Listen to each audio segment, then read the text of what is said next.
Ini sudah saya ubah jadi bagian keempat. Kejadian 40.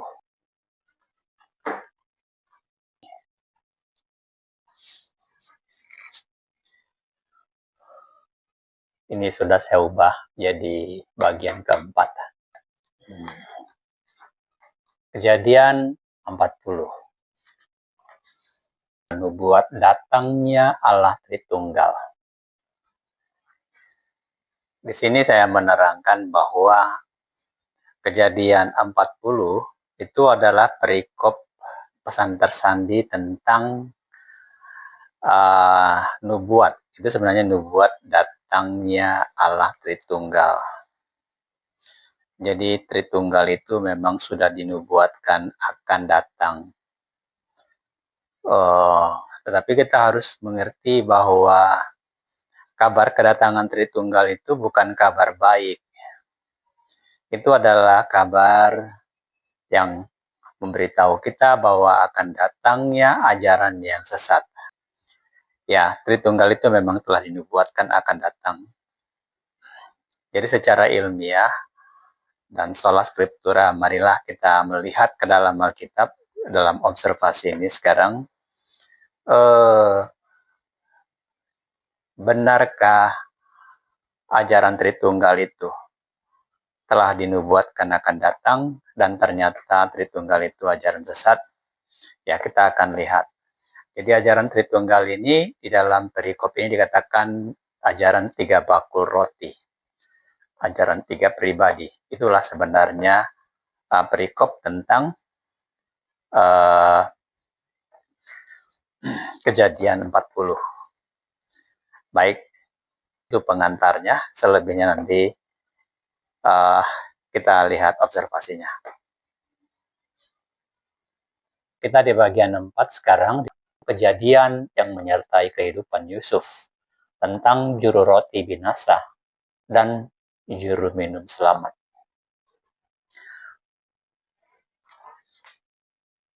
Jadi ada 2 guru sekarang yang bersalah, berdosa. Kenapa juru minum ini yang diselamatkan? Apa yang harus kita pahami di dalam juru minum ini sehingga kita bisa melakukannya dengan benar? Jadi apa skenarionya Allah di sini sebenarnya? Ini yang harus kita lihat sekarang.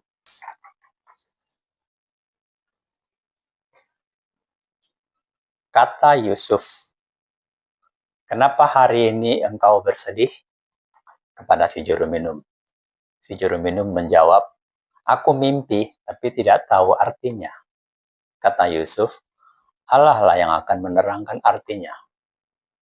Ceritakan kepadaku. Si juru minum menjawab, dalam mimpiku tampak pohon anggur. Pohon itu 3 tandan. Baru saja bertunas, bunganya sudah keluar, dan tandan penuh buah anggur yang ranum. Di tanganku ada piala Firaun. Anggur itu kuperas ke dalam piala, lalu kusampaikan ke tangan Firaun. Kata Yusuf, oh, mimpi bagus itu. 3 tandan artinya 3 hari. Dalam 3 hari, engkau akan dikembalikan ke jabatanmu.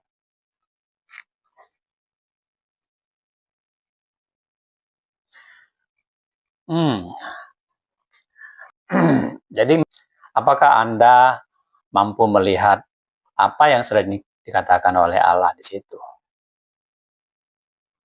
Atau mungkin justru Anda balik bertanya, emang ada pesan apa di situ?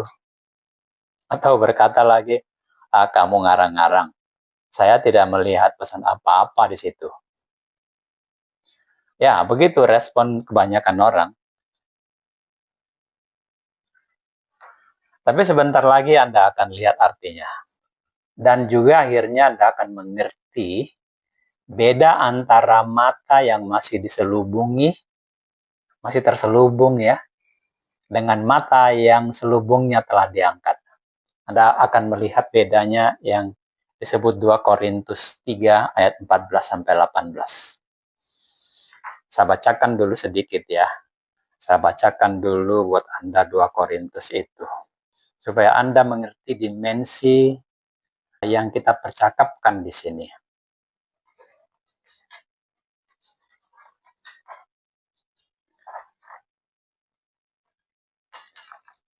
Dua Korintus 3 ayat 14 sampai 18. Tapi pikiran mereka telah menjadi tumpul, sebab pada hari ini selubung itu masih tetap menyelubungi mereka. Jika mereka membaca perjanjian lama, tentu ini kitab Musa, tanpa disingkapkan, karena memang hanya Yesus Kristus saja yang dapat menyingkapkan. Bahkan sampai hari ini, setiap kali mereka membaca kitab Musa, ada selubung yang menutupi hati mereka. Tapi apabila hati seorang berbalik kepada Yesus, maka selubung itu diambil daripadanya, sebab Yesus ialah roh. Di mana ada roh Yesus, di situ ada kemerdekaan. Percayakah Anda kepada ayat itu? Bahwa sejatinya Yesus itu adalah roh. Dia datang sebagai manusia, itu yang harus kita mengerti. Oke, saya teruskan. Saya akan bantu Anda melihat bahwa jawaban teka-teki ini sebenarnya sudah tertulis. Nggak diperlukan tafsir. Tidak diperlukan tafsir. Ketika saya menunjukkan Anda jawaban kenapa juru roti binasa juga nggak ada tafsir kan. Yang saya lakukan adalah mengeluarkan dari dalam Alkitab itu. Jadi memang sudah tertulis di Alkitab. Tapi untuk mengeluarkan yang tertulis di Alkitab itu, saya gunakan sandi-sandinya. Jadi sandi itu membimbing kita kepada pengertian yang tidak bisa diartikan berbeda dari yang telah ditentukan sebelumnya. Hal yang sama akan kita lihat. Jadi di sini tidak ada tafsir. Karena jawaban yang kita cari sekarang kenapa juru minum selamat sebenarnya memang telah tertulis di Alkitab. Saya yakin Anda pernah baca, tapi tidak melihatnya. Kenapa tidak melihatnya ya? Karena seperti tadi dikatakan oleh Paul, Anda pertama harus percaya dulu bahwa Yesus itu adalah roh dan hanya Dia yang bisa membukakannya. Yesus itu roh, dan ya Yesus yang adalah roh itu harusnya kita artikan Yesus yang tidak terlihat. Terlalu banyak orang sulit memahami kalau roh itu kayak gimana gitu loh. Bahkan roh di alam roh kan mereka juga bisa saling melihat kan. Ya fisiknya kita ini terbuat dari tanah, kita nggak tahu, tapi intinya semua punya fisik. Cuman ketika dia tidak terlihat disebut metafisik. Jadi kalau misalnya kita bicara Allah itu roh, jangan berpikir Allah itu nggak ada. Di Taman Eden kakinya dia bunyi. Mendengar bunyi kakinya, makanya Adam sembunyi. Kan begitu. Jadi kitab Ayub 1 ayat 6 dikatakan Allah dan para anak-anaknya itu maksudnya ya si malaikat dan si iblis itu chatting ngomong-ngomong kayak gini. Iblis, sini kamu. Kau dari mana? Iblis bilang aku keliling Tuhan. Nah, kan itu mereka saling melihat. Oke, saya perlu membuat ini supaya Anda jangan mikirnya tahyul-tahyul. Harus benar-benar berani mengerti bahwa Allah itu hidup nyata ada sebagaimana kita ada.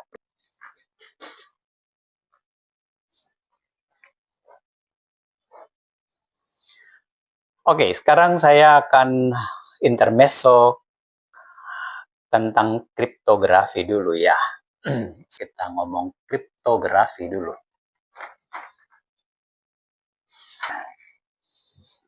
Saya kasih analoginya begini. Persis seperti itu nanti kita melihat di Alkitab. Anda akan semakin tahu Alkitab memang tidak sama dengan kitab yang lain. Ini saya bagi dua.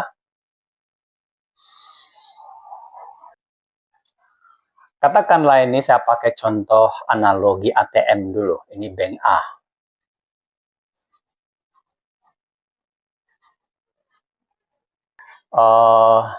Di sini ATM.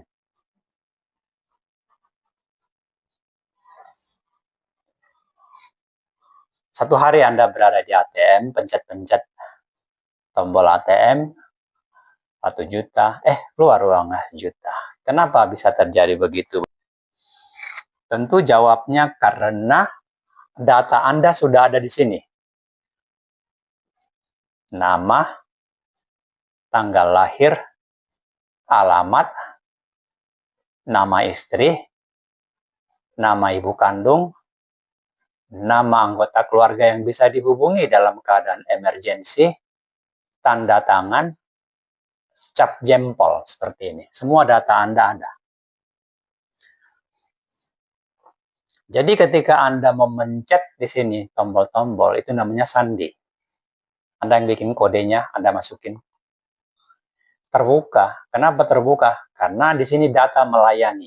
Ini terbuka juga data di sini. Ini kan tertutup ini buat orang lain, tapi ketika masukin angka itu, ini terbuka. Makanya keluar uang di sini. Itu prinsip pertama. Nanti kita akan melihat data tentang Yesus sudah ditanam di sini. Di kitab Perjanjian Lama, di kitab Musa sudah ditanam datanya di sini. Jadi ketika oprek di sini, dekripsi di sini, kita gunakan satu alat dekripsi, terbuka dia, data di sini akan nyambung ke sini. Kita tahu, oh ini dia orangnya. Oke, prinsip ini sebenarnya, prinsip kriptografi itu sebenarnya memang justru karena pertama adanya di Alkitab, termasuk angka-angkanya. Maka saya bilang sebenarnya ini juga memang ketularan dari Alkitab. DNA-nya di sana. Ini semua kode, data. Prinsip ini sebenarnya terjadi di dalam Alkitab, dalam membaca Alkitab. Sebentar lagi kita akan melihat. Ini yang terjadi, termasuk angka-angkanya juga ada. Jadi, sekarang kita melihat ini, perjanjian baru di sini. PB. Di sini PL. Anda lihat tadi, Rasul Paulus kan yang berbicara di 2 Korintus tadi, tentang ini dia bicara. Artinya, ada kesepakatan pengertian data antara di sini. Padahal dia hidupnya di sini loh, 2000 tahun lalu dari dibanding ini. Ini kan 3500 Masehi ini, 2000 tahun kita ke Paul ke sini 1600 tahun, 1500 tahun. Jadi 3500 tahun yang lalu, atau 1500 tahun yang lalu, tapi mereka mengerti. Kenapa bisa begitu mengerti?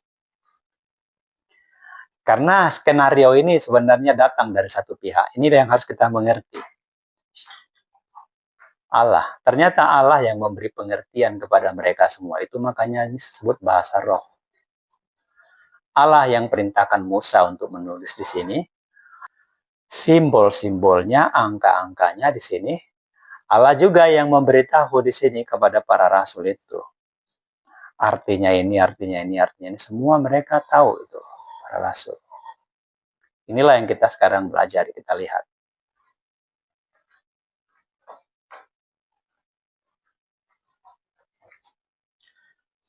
Jadi tidak perlu tafsir.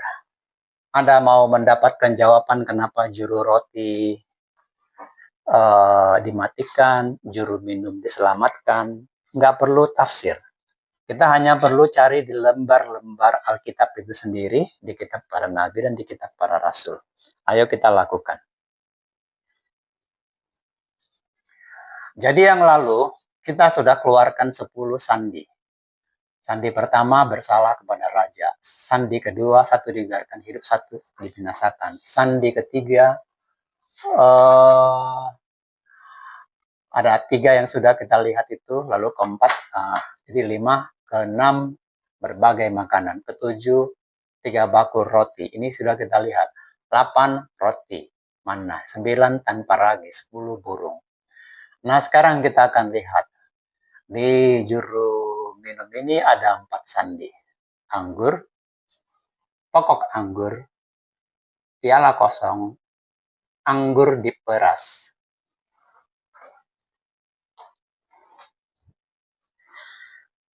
Menarik nggak? Data itu ditanam di perjanjian lama di sini. Oke, kita lihat sekarang ya. Sekarang kita pakai sandi yang dipakai Musa. Anggur. Anggur, tentu Anda sudah tahu itu adalah sandi darah Yesus.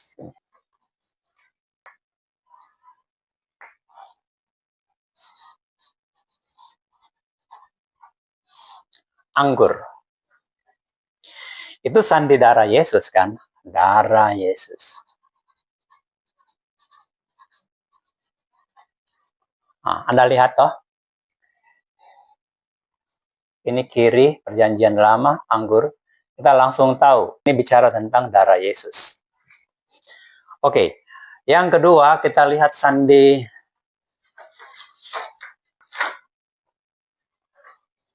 pokok anggur.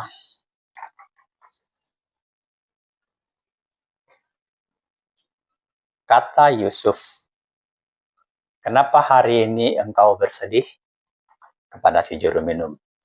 Si juru minum menjawab, aku mimpi tapi tidak tahu artinya.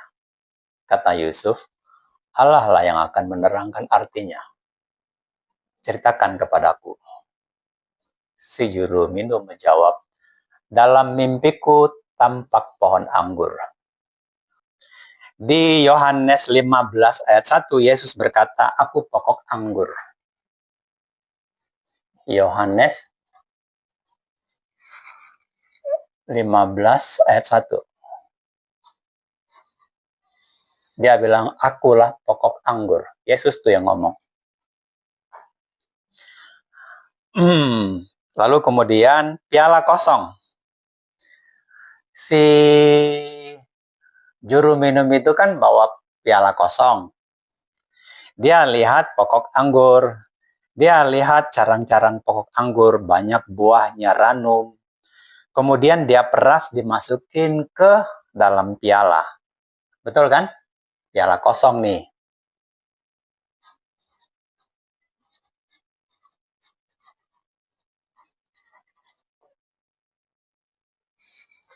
Piala kosong ini nanti Anda akan temukan di kitab Wahyu. Kiri, ini kanan ya. Bicara mengenai apa? Jadi Sandi itu mengatakan, ini kan sama dengan mengatakan, jangan bawa apa-apa kepada raja, segala raja, selain anggur. Jangan bawa. Nah, karena ini adalah pesan tersandi, pesan Allah yang secara tersandi ditanamkan di dalam perjalanan hidup seorang garis keturunan penghubung ke dalam perjanjian. Perjanjian itu melalui Abraham, kemudian ke Ishak, ke Yakub. Garis penghubungnya sampai ke Israel itu Yusuf. Dia bikin kejadian ini dalam kehidupan dia. Mengatakan apa? Ya, tidak mudah, tetapi kemudian kita lihat di sini anggur diperas. Ini anggur diperas. Anggur diperas. Anggur diperas ini dari sini terbuka sandinya. Kita jadi tahu. Apa itu? Ya, itu adalah darah Yesus yang tercurah. Ya, darah Yesus yang tercurah di kayu salib. Anggur diperas ini tentang darah Yesus yang muncrat-muncrat di tiang salib. Oke, dalam konteks sandi seperti ini, apa yang kita lihat di sini?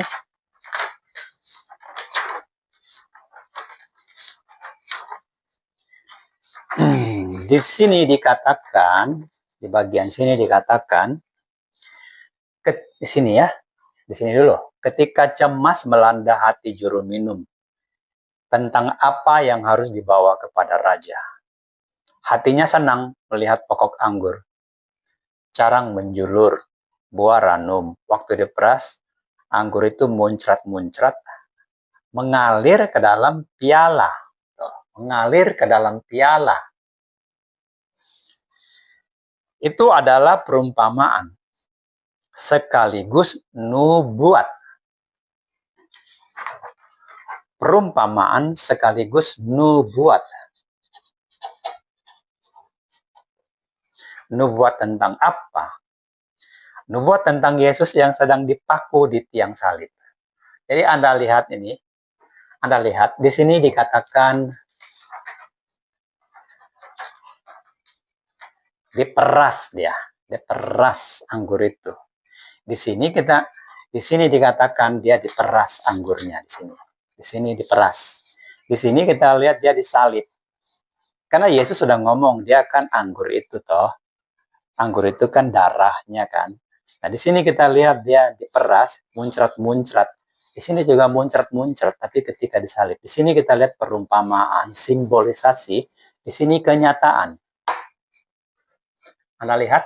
Jadi ketika kita dekripsi dia di sini, terbuka di sini datanya. Jadi jangan heran ketika Yesus berkata, kalau kamu nggak ngerti tentang aku, pergilah ke kitab Musa. Karena yang ditulis Musa itu adalah aku. Itu Yohanes 5 ayat 46. Mengagumkan kan? Sangat mengagumkan. Itu perumpamaan sekaligus nubuat tentang Yesus yang sedang dipaku di tiang salib, tubuh dirobek, dicambuk, darah mengalir. Itu darah Yesus. Itulah arti terpimpin. Dan arti terpimpin ini dipimpin roh. Ya roh lah, Roh Kudus.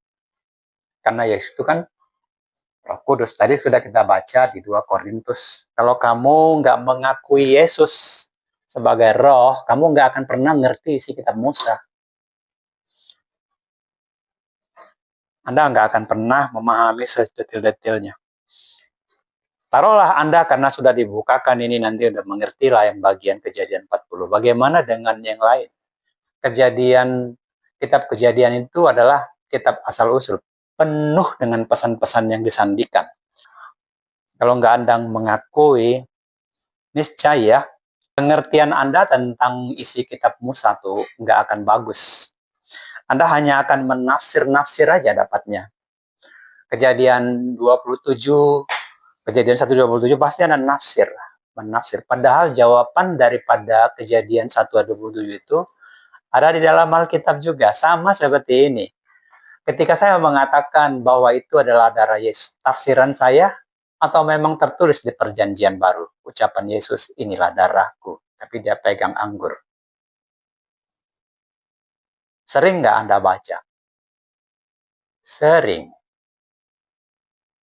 Ngerti nggak Anda? Ngerti, tapi sebagian. Anda hanya mengerti fisikanya.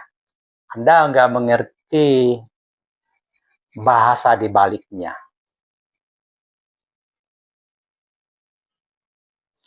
Jadi kalau Anda misalnya membaca ucapan Yesus, kemudian saya terangkan begini, ya jangan heran kalau kita berbeda. Tapi Anda jangan sampai Anda menolak lagi. Anda bilang nggak mungkin, karena saya sudah tunjukin contohnya. Kalau Anda nggak mungkin, bilang berarti Anda nggak percaya memang Yesus. Anda bilang Yesus pendusta. Kan Yesus bilang, kalau kau nggak percaya sama dengan mengatakan Yesus itu pendusta. Kenapa? Karena Yesus sudah bilang yang ditulis Musa itu adalah aku. Yang ditulis Musa itu adalah aku. Itu katanya si Yesus sendiri. Oke. Sekarang kita teruskan. Hari ini Anda melihat apa di sini? Apa yang Anda lihat sebenarnya di sini?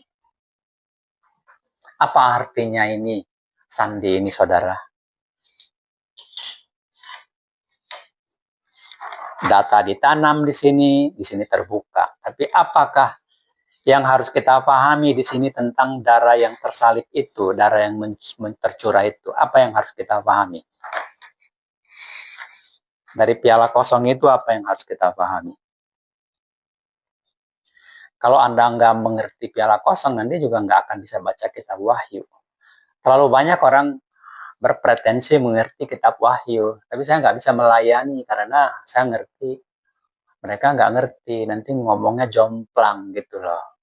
Kalau mau mengerti kitab Wahyu, tentu harus mengerti dulu kitab Musa. Oke? Sebetulnya Alkitab itu memang sains, alkimia. Berulang kali saya katakan, Alkitab itu alkimia, alkemi, esoteris. Sebagai sains, dia sangat menarik. Orang-orang cerdas yang bisa memahami Alkitab. Kalau nggak cerdas, ya silakan baca-baca aja. Kan semua orang bisa baca. Teks itu kan bisa dibaca. Tapi meningkat ke perumpamaan-perumpamaan aja sudah jangan banyak yang keteteran. Belum lagi ke level 3, ke level 4-nya nanti. Oke, saya teruskan. Mohon maaf. Apa sebenarnya kalau gitu yang kita lihat di sini? Yang dikatakan di sini adalah sebenarnya inilah pengajaran Allah. Sedari awal dia telah mengajarkan kepada kita sebuah pengakuan iman. Ini, pengakuan iman.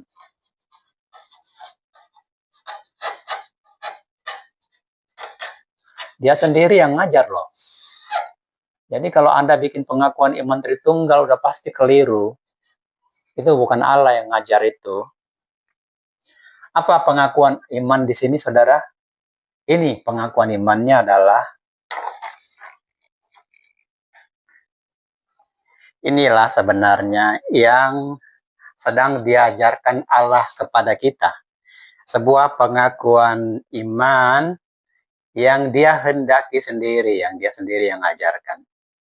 Jadi sejak awal dia sudah mengajarkan sebuah kredo yang harus kita ucapkan. Ini dia. Aku tidak punya apa-apa yang layak kupersembahkan kepadamu, ya Raja segala raja. Aku datang kepadamu hanya dengan iman dalam darahmu yang kau curahkan bagiku. Terimalah aku. Ini dia, saudara.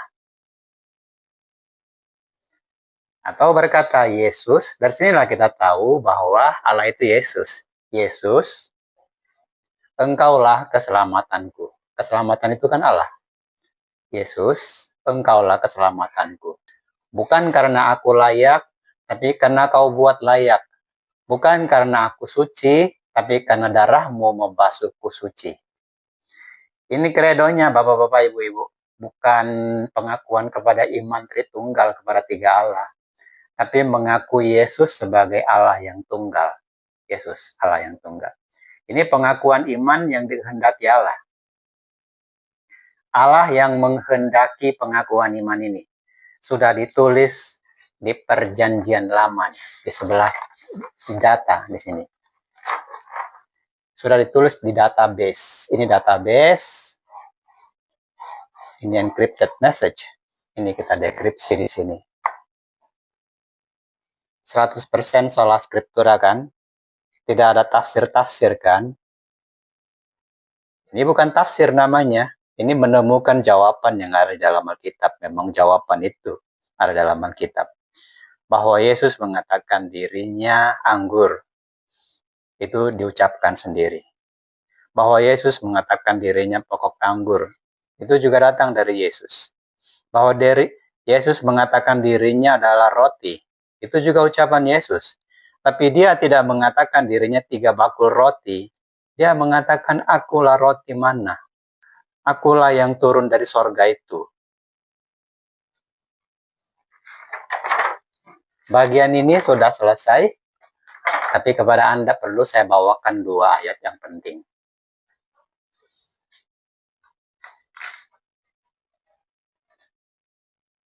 Satu, segala sesuatu dijadikan oleh Dia, tanpa Dia tidak ada satupun yang telah jadi dari segala yang telah dijadikan. Yohanes 1 ayat 14. Anda tidak mungkin mengingkari ayat ini kan? Ya. Jadi Dia telah membuat ini ada di sini.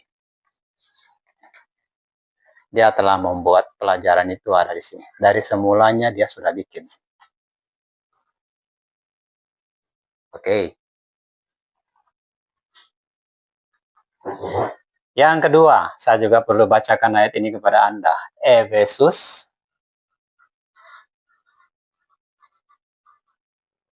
1 ayat 7. Apa katanya di situ? Paulus bilang begini, di dalam Dialah dan oleh darahnya kita dapat pengampunan dosa menurut kasih karunia-Nya. Itu isinya. Di dalam Yesus, bukan di dalam Allah. Jangan salah, bukan di dalam Allah, di dalam Yesus, yang bermakna Allah itu adalah Yesus. Jadi kalau Allah Anda bukan Yesus, ya wassalam lah. Paul bilang, di kolong langit ini tidak ada nama lain yang diberikan, yang olehnya kita bisa beroleh selamat, kecuali nama Yesus. Saya baca terakhir. Jadi jika Anda masih bertanya, kenapa juru minum selamat, padahal bersalah juga. Ini kan cerita tentang dua orang bersalah. Dua orang berdosa. Kita ini semua orang-orang berdosa lah yang mengajar.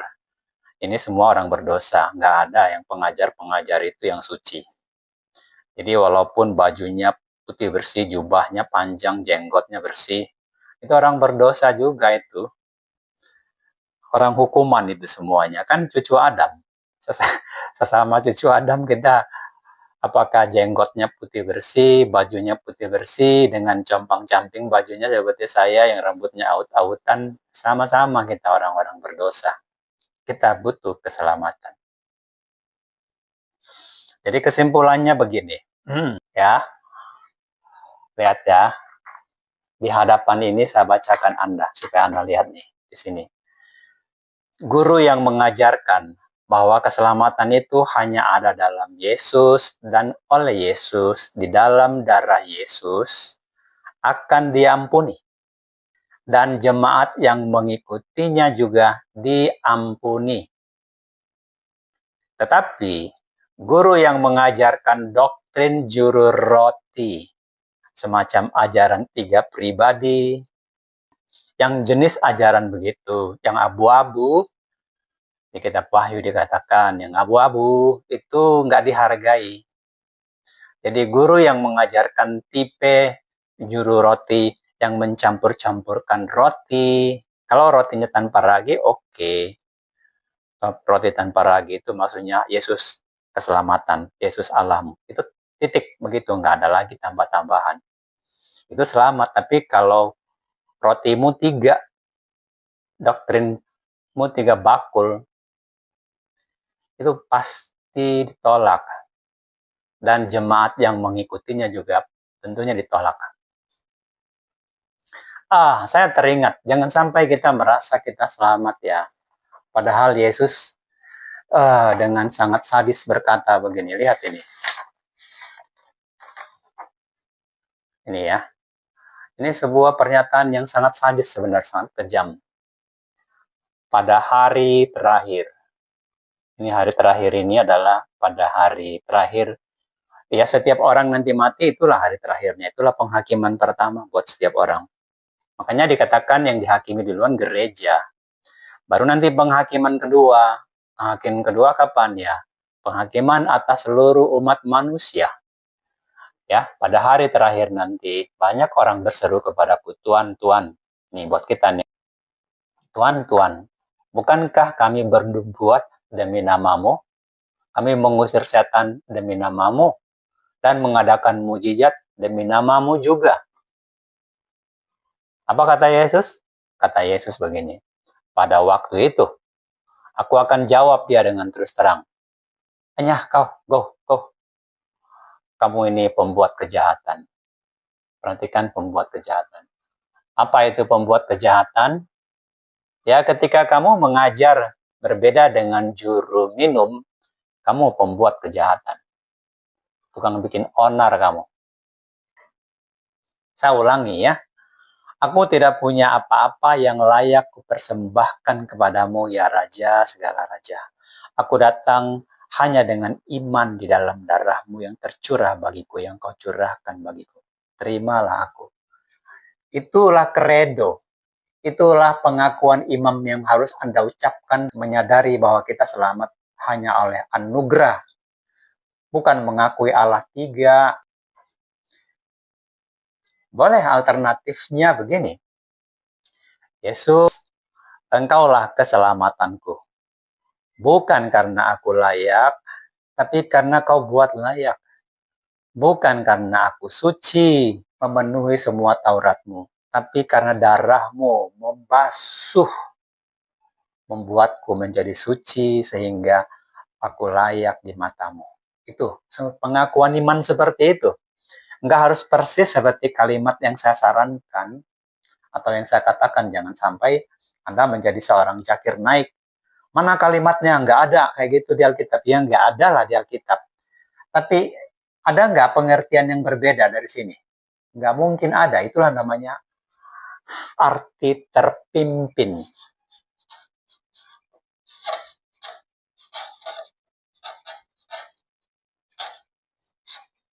Arti terbimbing. Nggak mungkin ada pengertian lain daripada itu. Nggak mungkin ada pengertian lain. Tapi kalau pengertian yang saya katakan itu tertulis, memang keselamatan itu. Para rasul bilang, walaupun kalimatnya berbeda, tapi rohnya sama. Di kolong langit ini, kata para rasul, tidak ada nama satupun nama yang lain, kecuali nama Yesus yang olehnya kamu bisa diselamatkan. Kalimatnya beda, iya.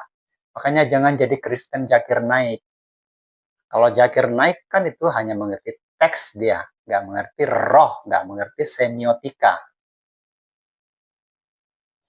Nah, kita nggak mencaci Zakir Naik, tapi maksudnya menjadi menarik untuk memakai. Kita bisa jadikan itu sebagai istilah tipologi orang yang mana kalimatnya. Kalau kalimatnya nggak persis, dia bilang, oh bukan ini, nggak ada ini.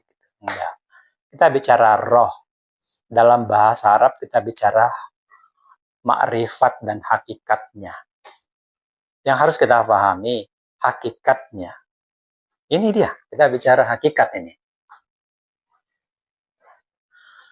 Kalau Anda punya pengertian yang lain, silakan beritahu saya. Tuliskan di kolom komentar, supaya jemaat semua belajar. Ini bukan tentang memuliakan gereja, tapi memurnikan doktrin supaya jangan sampai kita salah memahami kehendak Allah.